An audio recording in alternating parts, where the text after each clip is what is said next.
Welcome to Module 2. This could be week number 2, or if you're super ambitious, you're probably listening to it all in the same day. So here we go. We're going to talk to you today about the listing presentation. This is one of the most important appointments you can have in real estate, right? Yes. Absolutely. So what do you do now? That's the first step. We always talk about where are you now, right? You gotta know where you are to know where you're gonna go, right?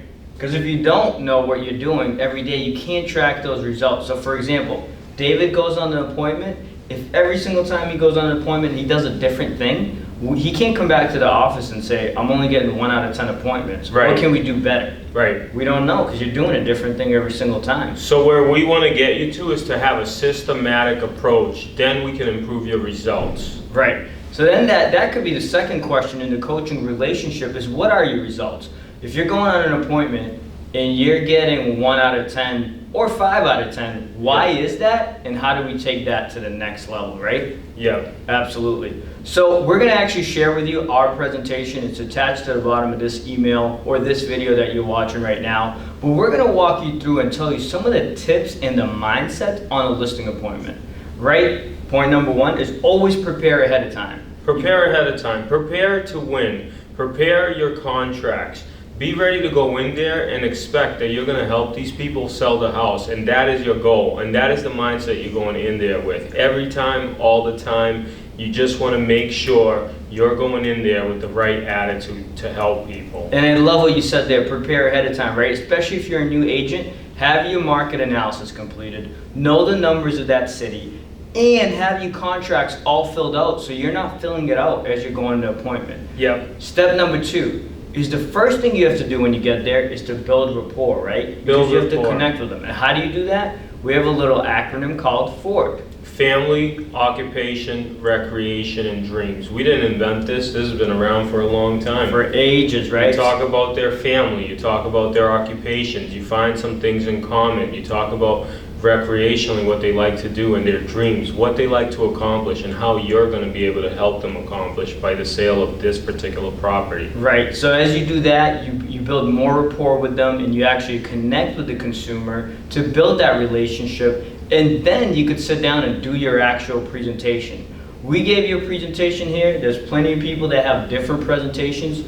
Do the same thing every single time. Track your results. Yep. Be consistent. And then sit down with a coach or evaluate yourself. What are you getting, right? Yeah, and you're going to see this in our presentation, but you can say things that we say all the time. You know, Mr. Seller, there are 3 critical questions that I need to ask you.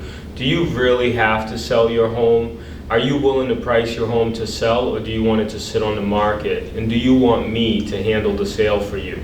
That's something we do every time, amongst other things that we do every single time. You see, you can do the same thing. Right, and the more consistent you are, the better it is. Now we want to talk about numbers a little bit. So the first thing is, in the beginning, you have plenty of time. Plenty of time. And you need practice. Your schedule is open and you need practice. And we're going to talk about practicing and pre-qualifying in one of the later modules, but what we want to say is this. You need to practice, you also need to get out there and meet people. Because you don't know what it's like to meet with a seller. So in the beginning, it's okay for your ratios to be worse because you're going on as many appointments as you can and honing down your presentation. I mean, you should be practicing before you get there, but ideally you also have to have listing appointments, right? Right. Don't wait to be ready to do it. Just do it and get ready as you go. And the more you're going on these listing presentations in the beginning, the less qualified the prospects are, the worse your ratios are going to be, but at least you can get comfortable. Meeting people and sitting down with them and setting a time to preview the house, those things are important, especially in the beginning, because you want to get your comfort level to that of a top agent, somebody who does it so naturally that when you walk into a house, you know what's going to happen. And after you know how to deal with the client, after you know your approach, your numbers, your contracts, then you're going to get busy. You're going to have more appointments than you can handle. And what you can do is pre-qualify and be more selective. And that's when your ratios go up. So in the beginning, you might be going on 10 appointments to get 1 listing. Yep. And when you get really good like this guy, you could be getting 9 out of 10 listings that you go on, right? And then life is beautiful, and so is your bank account, and so is every other aspect of your life. And that's where we're going to help get you to. So make sure you know what you're doing. Be systematic in your approach and have a solid listing presentation that you buy into and you follow to get those listings and to put those houses on the market and help those sellers sell, which will also lead to helping buyers buy. That's right. All right, see you on the next week's